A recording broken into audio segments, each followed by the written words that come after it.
Welcome to our program on the challenges and advances in diagnosis and treatment of iron deficiency and heart failure, the role of clinical decision support tools. My name is Catherine DiPalo. I'm the Senior Director of Transitional Care Excellence at Montefiore Medical Center and an Assistant Professor of Medicine at Albert Einstein College of Medicine in the Bronx, New York. Iron deficiency is common in our patients with heart failure, both chronic heart failure and acute decompensated heart failure. The prevalence ranges from 35% to up to 83%. And we see that it is quite prevalent, specifically in our patients with acute decompensated heart failure with some of the highest prevalency. And as well in that post-discharge period, 30 days after admission. So when we're talking about iron deficiency, there are two types to keep in mind. This is absolute iron deficiency and functional iron deficiency. Absolute iron deficiency is a low serum ferritin less than 100. The causes of this are due to a reduction in iron stores, which may be due to malnutrition, malabsorption, or chronic blood loss. And compared to functional iron deficiency, this is really caused by chronic inflammation and elevated hepcidin. And this chronic inflammatory state is common in our patients with heart failure. The diagnostic criteria for functional iron deficiency is a serum ferritin between 100 and 299 and a TSAT less than 20%. It's important to keep in mind that iron deficiency can occur with or without anemia. And this is important for our patients with heart failure because there's already a significant physical, social, and emotional burden due to heart failure. We see that 66% of patients with heart failure have mobility problems. 68% report pain and discomfort. Activities of daily life are often frequently challenging to carry out. Self-care is another thing that patients struggle with, and comorbid anxiety and depression is very common. So improving symptoms, improving quality of life is very, very critical for our patients, as well as the opportunity to improve cardiovascular outcomes. So what is the impact of iron deficiency on these clinical outcomes? Well, iron deficiency is an independent predictor of mortality risk in heart failure, and that is irrespective of comorbid anemia or chronic kidney disease. And this prognostic impact is not only independent of anemia, but it is actually stronger than.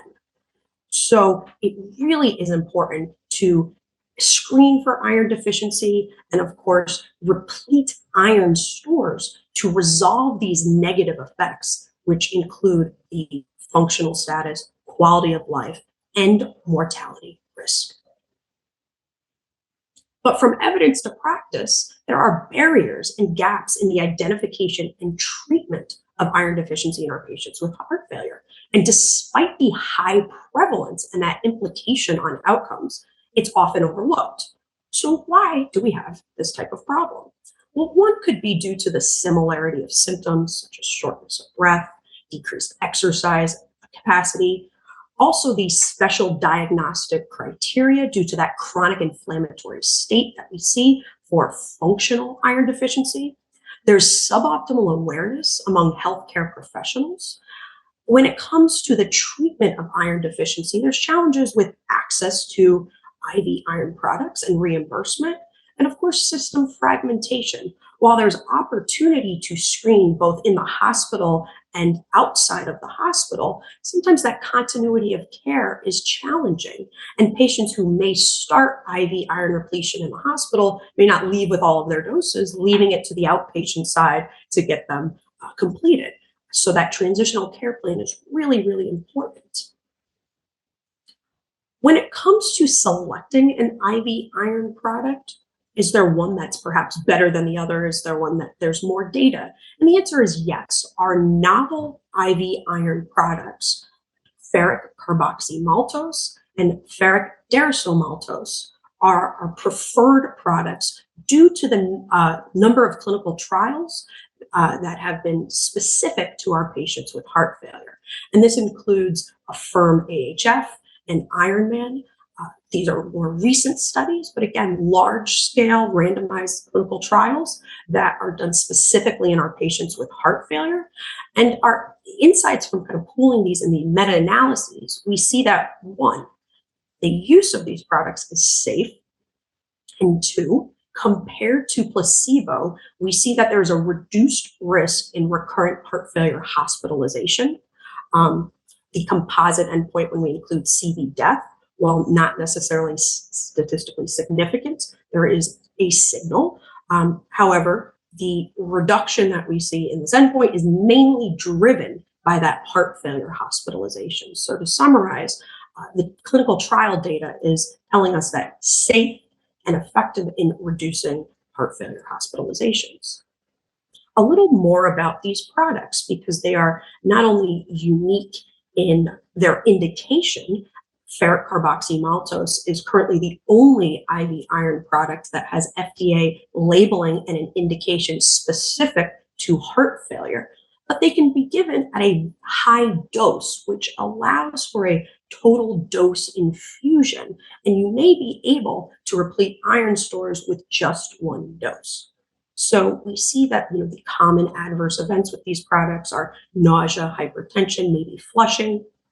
There's no severe black box warning with these, as we do see with some of our older products like iron dextran, and the dosing is weight-based. So when you are using some of these products, this is a great opportunity for a order set within your electronic health record to help get you to the dosing, as it is weight-based, as you'll see here. And you can give up to 1,000 milligrams with both of these products for a single dose, total dose infusion. When it comes to kind of recognizing and mitigating the hypersensitivity, because this goes to some of the stigma when it comes to treating patients with IV iron, as our older products have been associated with severe life-threatening anaphylactic reactions, which leads to those black box warnings. With these newer products, as we see here, it's very, very rare. Again, anaphylaxis reactions happening less than 1%, 0.1, 0.3. So it's really essential that if patients do have a type of reaction, that we're able to distinguish this from an anaphylactic reaction, true anaphylaxis, to a minor acute reaction that could be a pseudo allergy or just an infusion reaction. So some of the symptoms that may present with a pseudo-allergy, that is that facial flushing, some chest tightness, itching, mild shortness of breath. While they may mimic anaphylaxis, they are not anaphylaxis. They are not a contraindication to future IV iron therapy. They're typically self-resolving and do not recur. We can reinitiate the same IV iron product at a slower rate, a 50% reduction in the infusion rate, or we could switch from one novel product to another if a patient is concerned about having a hypersensitivity reaction.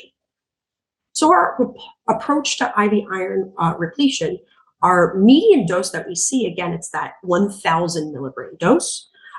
When we do IV iron, we're able to get 100% bioavailability compared to an oral product, which has very low bioavailability, around 5 to 20%. So this allows for rapid repletion, often in 1 to 2 infusions. When we do an approach with oral iron, with that bioavailability and with multi-dosing, often twice a day, 3 times a day, which can lead to non-adherence, it will take months, sometimes up to 6 months to get that repletion. So the benefit of using IV iron is that rapid repletion.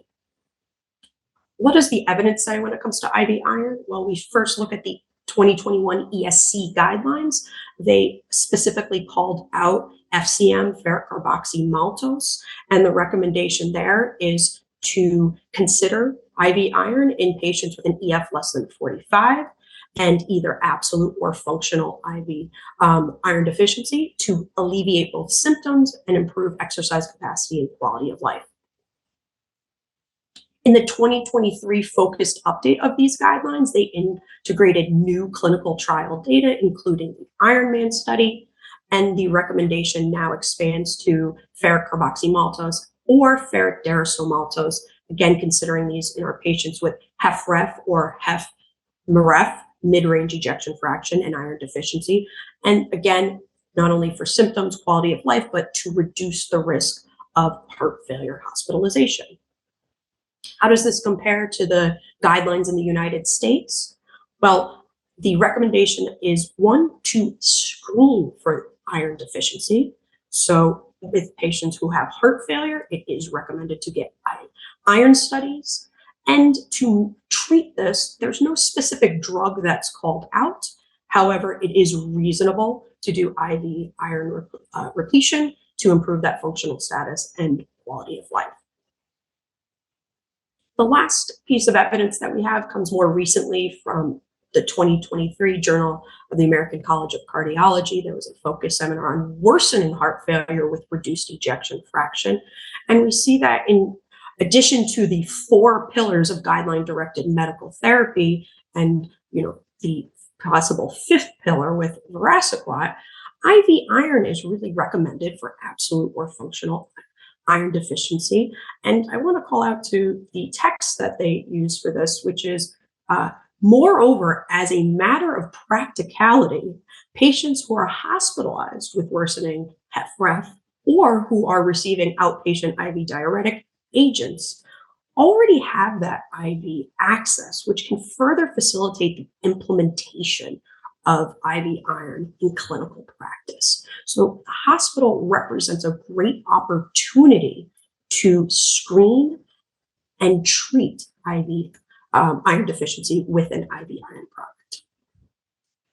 And the final kind of algorithm that can guide us is the scientific statement that came out recently from the Heart Failure Society of America. This, again, is something that can easily kind of be translated into an order set or a clinical pathway within your electronic health record. And it starts with identifying patients with symptomatic heart failure, again, working them up, diagnosing absolute or functional, using the Ganzoni formula to calculate the iron deficit, and either coordinating for outpatient IV iron therapy or administering that IV iron in hospital prior to discharge, and really treating to target, repeating these iron studies every 3 to 6 months, and if needed, re-repleting with an IV iron product. So of course, we always need to mind the gap, right? From evidence to practice, we know that the IV iron can reduce burden of symptoms, improve quality of life, functional status, exercise capacity, and reduce hospitalizations. From a system perspective, this can also lead to reduced utilization, reduced costs, and perhaps an improvement in quality metrics. But from what our practice tells us, we seldomly do this. So just a couple of studies that we see, again, looking at a study published in JACC coming out of Philadelphia. In over 10,000 admissions that had a component of heart failure, we only saw 158 patients who had adequate iron studies performed. Again, in looking at another study coming from Circulation from a group in Phoenix, again, 22 out of 150 patients had iron studies performed during an admission, and only 1 of 15 patients was initiated on IV iron repletion. Others were initiated on oral iron replacement, which again is going to take many, many months, if not years, to get you where you need to go. When we expand this globally, how did we do in Paris, France? Well, again, very, very low rates of IV iron supplementation at the time of admission, so opportunity in the hospital. We see in the UAE higher screening when it comes to the opportunity in the hospital, 61%. But still, when we try and move the needle with quality improvement, this was a recent study coming from a group in Texas that did a quality improvement study. Again, the ordering, the identification, and the treatment, even with a dedicated quality improvement initiative, only moved from around 23 to 27%. So lots of opportunity to identify and treat this neglected comorbidity. It's underscreened, underdiagnosed, and undertreated. So how do we start to solve this problem? Well, there's multidisciplinary strategies for practice integration. We say here all team members can be involved in screening, treating IV iron deficiency, starting in the hospital setting. Our advanced practice providers, our pharmacists, nurses, of course, our physicians and providers start by identifying these patients through screening, and screening will allow you to treat. APPs or pharmacists can dose or prescribe these products per a collaborative agreement, per an order set, per a protocol, either in the hospital or in the ambulatory setting. If we're doing this in the ambulatory setting, leveraging nurses and pharmacists to really ensure that medication access and mitigate any type of financial toxicity or copay. And the opportunity around education, as patients will need to come back for perhaps a second dose, and they certainly will need to come back for repeat studies every 3 to 6 months. This is where clinical decision support tools can enable us to work smarter and not necessarily harder. So these tools can be used in a number of different ways, embedded within the electronic health record, and they can be done at a population health or a at-risk level. So perhaps having a census of patients who has heart failure, a chronic disease registry, and using that to see if there's opportunity, looking specifically at patients who have been hospitalized many different times, to see if they are, at risk and could be a candidate potentially even before they hit the health system. We could also look at this for patients who are recently discharged in the transitional care space, something that we could integrate into a post-discharge follow-up visit as part of a routine, screen, or thinking about it in our patients with HFrEF as, one of the pillars. And we could also, again, I think the easy opportunity is within the hospital. So again, patients are there for, and our average length of stay is around 6 days. So we could do a total dose infusion, one-time dose while patients are currently hospitalized. And that is another opportunity. Different types of electronic health record screening and clinical decision support tools. Well, this could be automated best practice alerts where a patient with an EF less than 45 gets a pop-up if there's no iron studies on file. We, of course, could have an order set where both IV iron products and the panels are integrated for ordering along with your other pillars and your diuretics. This could also be something amenable to an e-consult. We've seen this in the heart failure space with other GDMT, where the heart failure team provides an e-consult with their recommendations for teams, hospital medicine teams that are caring for these patients.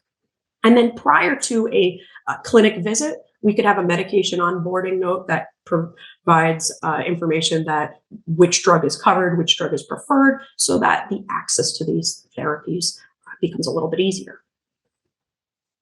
So to summarize some of our best practices for iron deficiency and heart failure, IV iron is the rule, oral iron is the exception. The screening should be done routinely, not only to identify patients with iron deficiency, but to ensure the adequacy of repletion and the need for subsequent dosing as part of a treat to target strategy.